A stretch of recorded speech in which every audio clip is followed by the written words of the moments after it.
明明在修罗铠甲空我骑士以及逢魔狮王之间，选择了最强的逢魔狮王表盘，可学校众师生见状却都骂我脑子有病。要知道修罗铠甲乃是法系王者，不仅拥有超强的攻击力，甚至还能通过召唤者的异能随意穿越时空。空我骑士则更是被誉为平城减命王，而逢魔狮王虽与修罗以及空我骑士平齐为3S 级铠甲，但却因逢魔之力无人拥有，导致无人能发挥出狮王的全部威力，所以逢魔狮王都被众人誉为是垃圾量产铠甲。但即便这样，我还是毫不犹豫选择了它。此时在去往铠甲传承镇魔塔的大巴上，班主任开始对学生们讲解，传承觉醒铠甲对你们来说非常重要，记住，越是花里胡哨的铠甲越强，但是如果选项中有出现自带披风的铠甲，不管朴素还是花里胡哨，无脑选。很快在到达目的地传承镇魔塔后，没想到这次觉醒仪式的负责人竟是人类目前的最强者之一，拥有闪耀亚吉陀的传承人金祥一。只见金祥一开始讲解，时间紧迫，等会喊到名字的就来到镇魔塔前面，到时候会有3道铠甲幻影浮现在你眼前，选择它穿上它，就是这么简单。记住，你们只有1分钟的思考时间，时间到了还不选，将会自动随机选择。我的第六感告诉我，今天会出现一副王者铠甲，这也是我此次前来的原因。祝你们好运。紧接着点名开始，一位寸头少年走进觉醒台，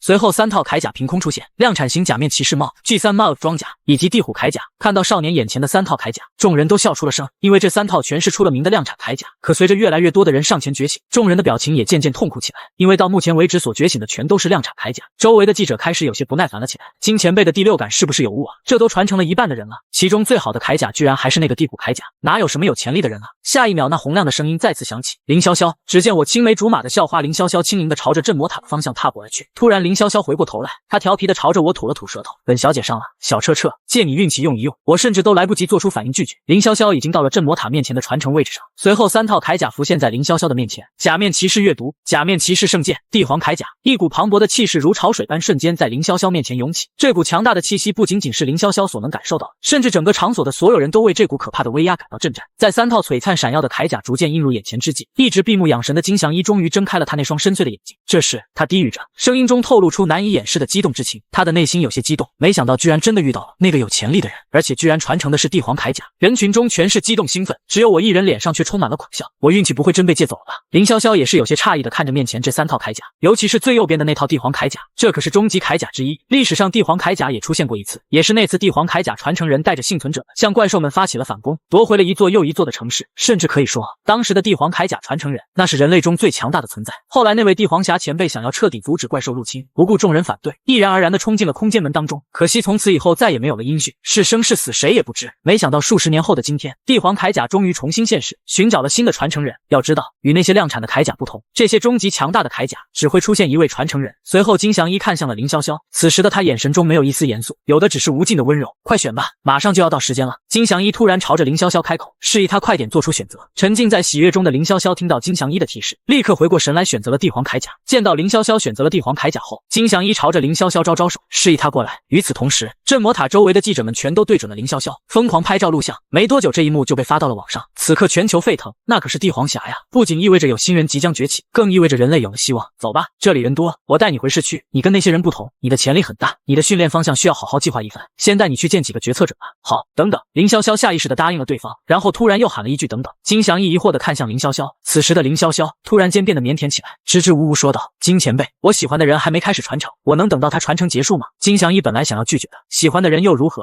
你是帝皇铠甲，对方怎么可能配得上？反正他金祥一是不相信这临川市今天还能出一个终极铠甲。但是看到凌潇潇那祈求的眼神，金祥一最终还是心软了下来，决定多等会儿。这时镇魔塔边上那指导传承的老师也从震惊中恢复过来，连忙喊着下一个人的姓名。江彻。见状我立刻走到了传承区域，下一秒3套传承铠甲在我面前浮现，分别是修罗铠甲、假面骑士空我以及狮王、法系王者、平城减命王、至人至善的魔王。瞬间我的内心激动万分，看来自己的运气也不算差嘛。随着传承铠甲的出现，我的眼前浮现出了一道蓝色面板，天赋逢魔之力，实力零阶1级，技能无。这道蓝色面板是每一个接受传承的人都会拥有，目的是为了更好的查看自身。又是一套终极铠甲，你们临川市今年要起飞啊！居然传承了2套终极铠甲，居然还有空我，王雄界前辈的空我，那也是国内响当当的人物啊。话说这第3套铠甲，你们谁认识？我怎么从来没见过？第3套铠甲叫狮王，虽然第3套铠甲不常出现在传承当中，但是据说每一个选择这套铠甲的人都会很快陨落，感觉战力跟那些杂兵量产铠甲也没什么区别。原本我还是十分兴奋，但是在听到周围的声音后我愣住，这个世界的狮王这么弱的吗？不过当我看到自己面板上的逢魔之力时，立马笑了，恐怕之前那些选择狮王的是因为没有逢魔之力，所以无法发挥狮王的真正威力吧。紧接着我立即就选择了第3套铠甲，假面骑士狮王，有了逢魔之力，未来可以变成逢魔狮王，到时候就是无敌的存在。顿时全场寂静，金祥一原本还在庆幸这次过来居居然能遇到2位终极铠甲传承人，结果眼前这小子居然选了个最弱的。此时的金祥一气不打一处来，甚至不惜撸起袖子想要上前去揍我一顿。凌潇潇原本也还在为我开心，可是看到我选狮王后，他也十分不理解。不过现在来不及想这些了，凌潇潇赶紧拉着金祥一的手臂阻拦着他，因为他生怕这位性格暴躁的亚吉陀前辈会突然变身，毫不留情地暴打我。而我感受着体内的狮王铠甲，随后转过头嘿嘿一笑，庆贺吧，为新王的诞生而欢呼。你小子脑子没问题吧？我刚刚回过头，就看到金祥一指着我吹鼻子瞪眼了。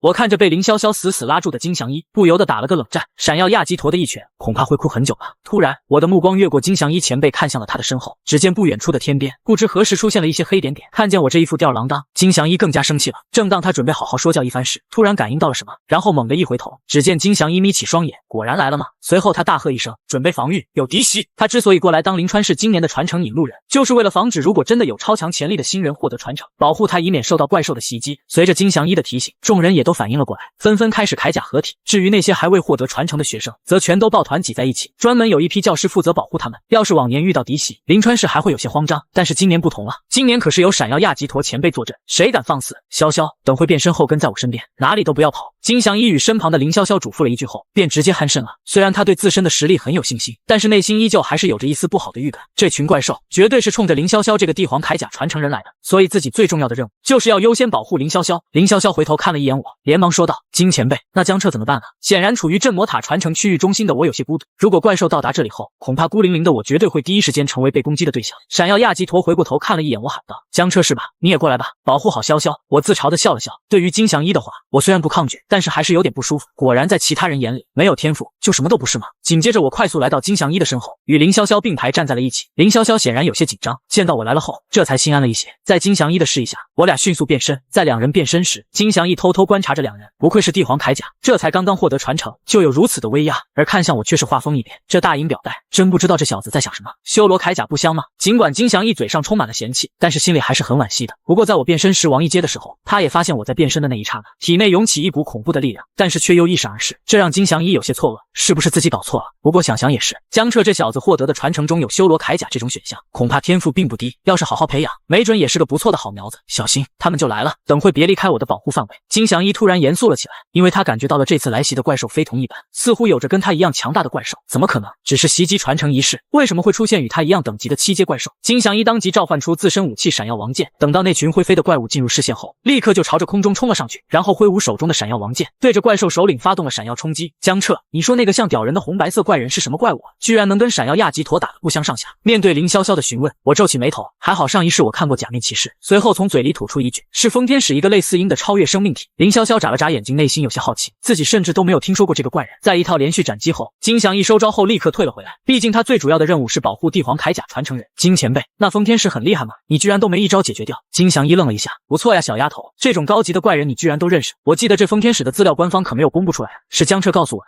金祥一看了一眼我，想问问我又是如何得知的封天使。既然连这种稀有的怪人都认识，这种人怎么会选择一个表带骑士狮王呢？难道这个狮王其实是有什么特殊之处？但是想到现在可不是什么询问的好时候，便放弃了追问。虽然场面看上去有些紧张，但是金祥一内心却丝毫不慌。封天使紧紧地盯着闪耀亚吉陀，从刚刚那短暂的交手中，他瞬间就明白了眼前这人是在场中最难对付。虽然与他同阶，但是体内蕴含的力量却可怕无比。如果刚刚不是凭借自己的敏捷快以及在空中的优势躲避了许多要害攻击，没准他刚刚还真就被秒了。只见封天使张开五指，在朝着闪耀亚吉陀尖叫一声后，一道道强风就吹在闪耀亚吉陀的身上，但是闪耀亚吉陀却伫立在原地纹丝不动，只是手一挥释放出蕴含在自己体内的光之力，以自己为中心在方圆5里范围内创造一个圣光领域。在这圣光领域当中，任何负面能量都将消散，同时此技能亦是一个范围广大的治疗术，在此领域内一切伤患都能以肉眼可见的速度治愈，就连体力也能快速恢复。开了领域后，闪耀亚吉陀便不再忌惮，放开了手与那封天使扭打在了一起。不过封天使仗着自身的敏捷快，全力躲避着闪耀亚吉陀的攻击，而且对方的目的很明显就是我与凌潇潇那两人的位置，在与闪耀亚吉陀战斗的时候，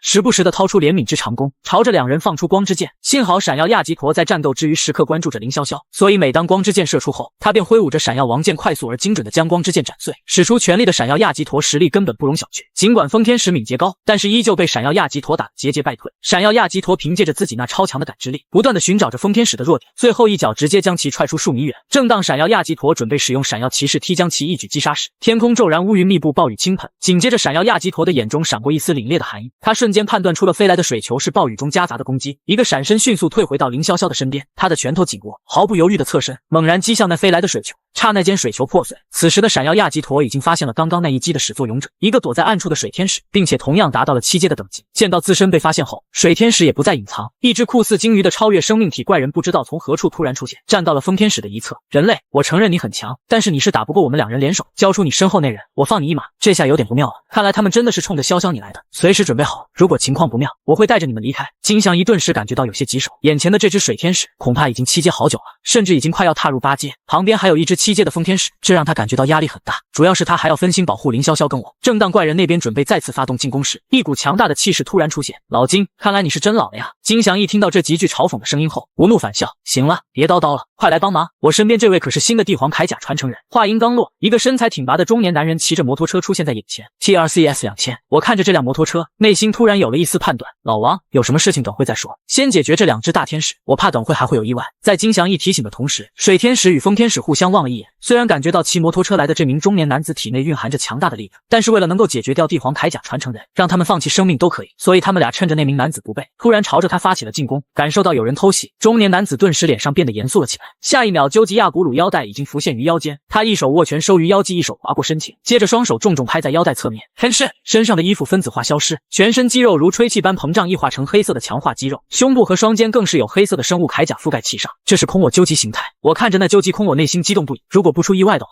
他应该就是王雄介前辈了。王雄介怒吼一声，狠狠踏地，整个人像弹簧一样跃上半空，右脚的腿环爆发出耀眼的红光，他在半空中转身踢向了那水天使。看着究极空我全身上下每块铠甲的衔接处冒出大量的火花，林潇潇担忧地询问着身边的我，你说王雄介前辈这一踢能解决掉那个水天使吗？我摇了摇头，我也不太确定，只是目不转睛地盯着战场。幸好这次来袭击的怪人不算太多，那些小怪基本上都被学校的老师们给拖住了，而最厉害的那2只大天使则与闪耀亚吉陀跟究极空我在战斗，所以我与林潇潇此时也没有危险。另一边，究极空我上来就赏了水天使一个骑士踢大招，加上闪耀亚吉陀在一旁配合的攻击，直接将水天使打残。老王，你这也不行啊，居然没有一招解决掉他，你强你强，这水天使确实有着快要8阶的实力，有点强，要不我们先杀那个弱一点的风天使？好主意。显然有了王雄介前辈的加入，金祥一也轻松了许多。而突然被2人的不怀好意给盯上的风天使愣了一下，随即露出惊恐的表情。水天使能同时承受面前2位铠甲人的攻击，不代表他也能啊。就刚刚那骑士踢，要是自己挨上，不死也残了。就在2人准备合力击杀风天使时，一旁的水天使也不断的操控着水来对2人发起攻击。如果风天使被杀，那他的结局也好不到哪里去。话音刚落，只见2人便加大了手上的力度，拳拳到肉，打得风天使与水天使惨叫连连。就在2人以为就能结束战斗的时候，水天使突然掏出一团蕴含暗之力的能量球体，今天他必须死。说罢便将那能量球体拍进了自己的体内，顿时水天使化成一道蓝白色光团，只听轰的一声，那团蓝白色光团带着寒气快速轰下，扬起一阵冰雾。轰鸣声结束后，雾气一点点散去，露出了水天使的身影。此时水天使的模样发生了变化，就连手中的武器也变成了怨念之半月斧。王雄介忍不住爆了个粗口，怎么8阶了？只见水天使他高举怨念之半月斧，其头顶的高空之上也出现了一个深邃的漩涡，在水天使强化体的力量牵引下，一股磅礴的力量涌出，如同瀑布般倾泻而下。闪耀亚吉陀与究极空我互相对视了一眼后，便立刻做出了决定。只见闪耀亚吉陀脚尖轻轻一点，便腾空而起，准备用肉体去硬抗这道伤害，不然如果这击在地面爆炸，他跟究极空我2人应该可以抗下这一击，但是其他人绝对会被炸死。在闪耀亚吉陀去硬抗伤害时，究极空我也动了，朝着水天使强化体不顾一切的发动了攻击，而闪耀亚吉陀承受了爆炸后，笔直的落了下来，砸在了地上。还等不及我与林潇潇上前去查看金祥一前辈的伤势时，他便又站了起来，轻晃了下脑袋，真疼啊！带有一丝不爽的骂了几句后，便冲向了战场。尽管8阶的水天使强化体很强，但是毕竟只是刚刚进入8阶，实力还未巩固。闪耀亚吉陀与究极空我2人不再有所保留，发挥出全部的实力。刚刚2人已经在战斗之余仔细探查过了，周围已经没有其他强大的怪人存在了，剩下的怪人交给那些教师和那批城市护卫队来解决，也完全足够了。在2人不留余力的攻击下，哪怕水天使使用暗之力进行强化，也没有逆转优势，很快就被打得节节败退。至于那风天使，本来就弱的他，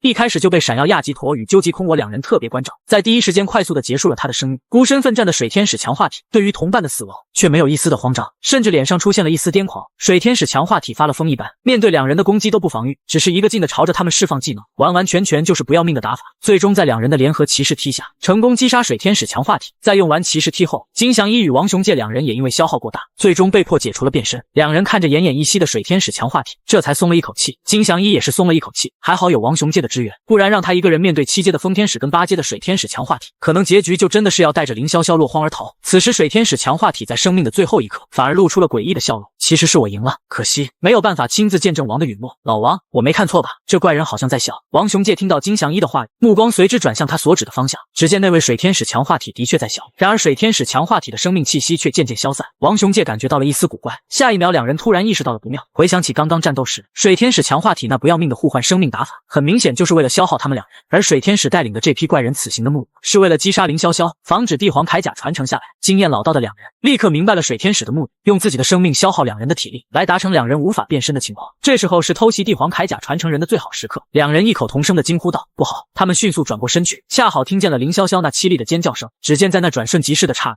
一只暴天使女王如一道金色的幻影般猛然扑向我，仿佛要将一切阻碍她的东西都撕裂开来。周围的空气仿佛在这一刻凝固了，只剩下那暴天使女王扑向我的身影在不断的放大。不是这怪眼下分不清哪个是帝皇铠甲传承人吗？这水天使也是惨，遇到这么个废物手下。不过吐槽归吐槽，但是两人还是朝着那只暴天使女王冲了过去。二阶的暴天使女王，我们两个凭借肉身拿下应该没什么问题吧？尽管人类是需要铠甲才能发挥全部的实力，但是就算没有铠甲，肉身力量也不会太差，拿下这只二阶的怪人绝对没有问题。可是王雄介看了一眼没有回话，拿下那只二阶的暴天使女王确实没有问题，但是此时他们俩距离我还有着10来米的距离，而暴天使女王已经来到了我的面前，除非我能够在暴天使女王的攻击下坚持个几秒，只要几秒就足够他们两人赶到后拿下暴天使女王了。但是江彻只是个刚刚接受传承的临阶一级，想要在二阶的怪人的进攻下坚持根本没可能。现在两人只能祈祷暴天使女王杀完我后可别再对凌潇潇动手了。眼看着暴天使女王的拳头已经击向了我的胸膛，凌潇潇发出悲伤的怒吼，然后握起拳头用力的砸向了暴天使女王。也许是等级差距太大的缘故，凌潇潇造成的伤害并不高，未能撼动暴天使女王身体分毫。此时的我见状冷笑一声，想杀我没那么容易。下一秒我将体内的逢魔之力注入到了腰间的时空驱动器里，随即驱动器就变成了逢魔 ZL 驱动器，通体金色的涂装非常带感。紧接着在暴天使女王的拳头接触到我胸口的时候，大地龟裂，一个奇妙的符文在地面浮现出来，符文上火焰升腾，地面出现了一双黑色的眼睛和燃烧的钟表。随后我的单手划过腰带，